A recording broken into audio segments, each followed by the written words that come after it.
कौन बनेगा मुख्यमंत्री केरल में? अ, देखिए विजय जी, क्योंकि कल से बैठकों का दौर शुरू हुआ है, परसों नतीजे आए थे और कल शाम को 6 बजे कांग्रेस अध्यक्ष मल्लिकार्जुन खड़गे, नेता प्रतिपक्ष राहुल गांधी और संगठन महासचिव के सी वेणुगोपाल पहली बार उन्होंने बैठ के चर्चा करी। और उससे पहले एक महत्वपूर्ण बात ये हुई कि 1 बजे के आसपास दिल्ली प्रदेश कांग्रेस कमेटी की तरफ से मैसेज गए लोगों को, कहा कि आप सब लोग एयरपोर्ट पहुँचिए। वेणुगोपाल जी केरल का किला फतेह करके लौट रहे हैं और आप सबको उनका भव्य स्वागत करना है। तो मैं किसी को बोल रहा था, मैं कहा भाई ये जो 4 राज्य हार रहे हैं उसकी ज़िम्मेदारी किसकी है?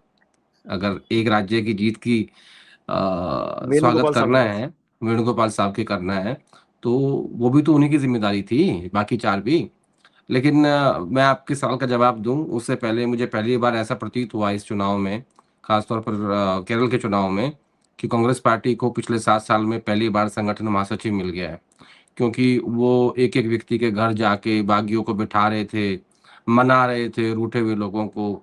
तो मैंने कहा कि अगर ये काम हरियाणा में कर लिया तो वहाँ सरकार होती, अगर ये काम आप पंजाब में कर लो तो वहाँ सरकार बन जाएगी, ये काम आप उत्तराखंड में कर लो। क्योंकि आपका स्टेक हाई था और आपको चीफ मिनिस्टर बनना था, तो आप 7 साल में पहली बार जीएसओ बन गए। अरे ये यही यही काम होता है किसी जीएसओ का, जनरल सेक्रेटरी ऑर्गेनाइजेशन जनरल का, सेक्रेटरी कि आपको ऑर्गेनाइजेशन। रूठे हुए लोगों को मनाना है, समझाना है, कुछ भी करके आपको मैनेजमेंट करना है। लेकिन खैर कांग्रेस पार्टी का मैनेजमेंट केरल में हुआ। वेणुगोपाल जी ने संगठन महासचिव के रूप में 7 साल में पहली बार काम किया। अब आते हैं कि आपके सवाल, देखिए पहले इन्होंने समेटा तमिलनाडु को। कल की बैठक में ये तय हुआ।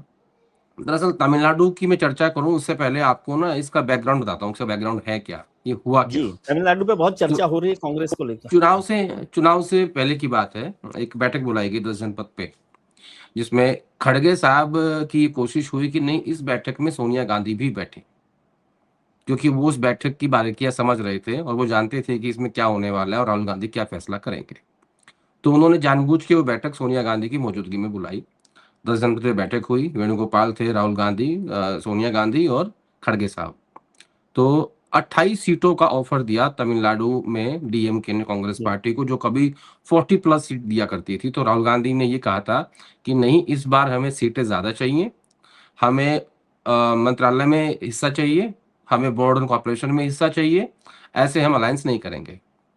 लेकिन बाय चांस जो तमिलनाडु कांग्रेस के अध्यक्ष हैं, वो एक दलित नेता हैं और वो काफ़ी नज़दीकी हैं खड़गे साहब के, और वो उतने ही नज़दीकी हैं स्टालिन साहब के भी।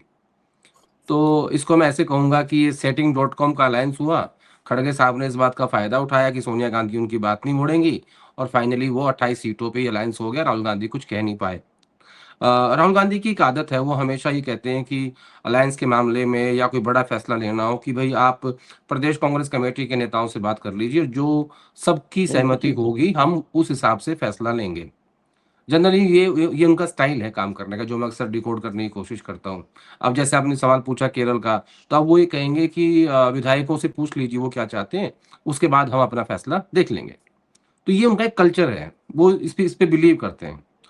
लेकिन इस बार तमिलनाडु में जो प्री पोल अलायंस हुआ इसमें उनकी नहीं चली। तो प्रदेश छोड़ के खड़गे साहब को और नहीं, नहीं चिदम्बरम चली साहब, का मतलब क्या चाहते थे राहुल जी?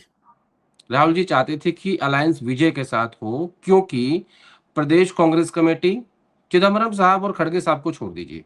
इसके अलावा सारे सांसद, सारे विधायक, सारे संगठन के लोग सब चाहते थे कि अलायंस टीवीके के साथ हो।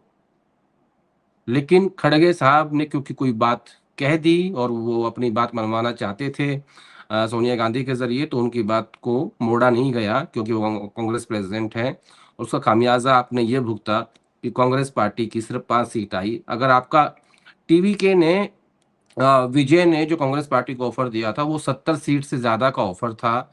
मंत्रालय में जगह थी, राज्यसभा की थी, निगम के चुनाव में मतलब हर जो जितनी हर तरह भी की हर चीज़ें लेवल पर। हर हर लेवल पे अलायंस था। राज्यसभा, लोकसभा, विधानसभा, मंत्रालय, बोर्ड, कॉर्पोरेशन, हर जगह अलायंस था। लेकिन कांग्रेस प्रेसिडेंट के कारण राहुल गांधी उस बात से पीछे हट गए और वो अलायंस हुआ और कांग्रेस पार्टी 5 सीटों पे सिमट के रह गई। अब कल रात को फिर इस बात को लेकर चर्चा हुई कि नहीं हमें डीएमके के साथ ही रहना चाहिए। ऐसा फिर से खड़गे साहब और चिदम्बरम साहब ने कही बात। लेकिन राहुल गांधी ने फिर ये कहा कि नहीं, जो वहाँ के इंचार्ज हैं गिरीश, उनको कहा कि आप राज्य के नेताओं से बात करके मुझे रिपोर्ट दीजिए, उसके बाद हम फैसला करेंगे। फिर राज्य के नेताओं से उन्होंने कल बातचीत की और कल शाम होते-होते वो दिल्ली पहुँचे और उनकी रिपोर्ट ये थी कि चिदंबरम साहब को छोड़ के पूरे तमिलनाडु कांग्रेस ये चाहती है कि अलायंस टीवीके से हो। और जो आज आज जो फाइनली जो प्रेस रिलीज़ आई है, उसमें आप देखेंगे कि उसमें हर स्तर पे समझौता हुआ है। यानी 2029 का चुनाव तमिलनाडु में कांग्रेस पार्टी और टीवीके मिलके लड़ेंगे, ये उसमें लिखा हुआ है। राज्यसभा का भी अलायंस हुआ है, नगर निगम का भी हुआ है, बोर्ड कॉर्पोरेशन का भी हुआ है, मंत्रालयों का भी। और मुझे ऐसा लगता है विजय जी कि कांग्रेस पार्टी यहाँ सरकार में शामिल होगी। सरकार में शामिल होगी। हम्म। लेकिन सर ये मुझे समझाइए कि खरगे साहब राष्ट्रीय अध्यक्ष हैं पार्टी के, क्या ऐसी वजह रही? इसको डिकोड कीजिए ना। ये तो खबर है कि भाई ऐसा हो रहा है या नहीं हो रहा। जैसे वो मनिकम टैगोर साहब ने भी कह दिया कि मैं तो चाहता था, और एक और प्रवीण साहब ने भी कह दिया। प्रवीण ने, क्या ऐसी ज्योतिमणि वजह? ने, सारे सांसदों ने। ज्योतिमन में नहीं, तो ऐसी क्या वजह रही कि राष्ट्रीय अध्यक्ष अपनी पार्टी का नुकसान चाहेंगे, या अपनी पार्टी के जो स्थानीय टीम है उसके खिलाफ जाएंगे? कुछ लोग मैंने तो ये कहा कह ना रहे हैं कि आपको कि तमिलनाडु के जो अध्यक्ष हैं उनकी सारी चली है इसमें।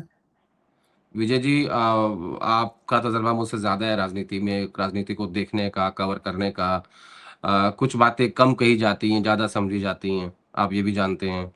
और जो तमिलनाडु के जो कांग्रेस पार्टी के अध्यक्ष हैं, वो स्टालिन साहब के बड़े नज़दीकी हैं, ठीक है? इससे ज़्यादा और मैं क्या कहूँ? बाकी आप समझदार हैं।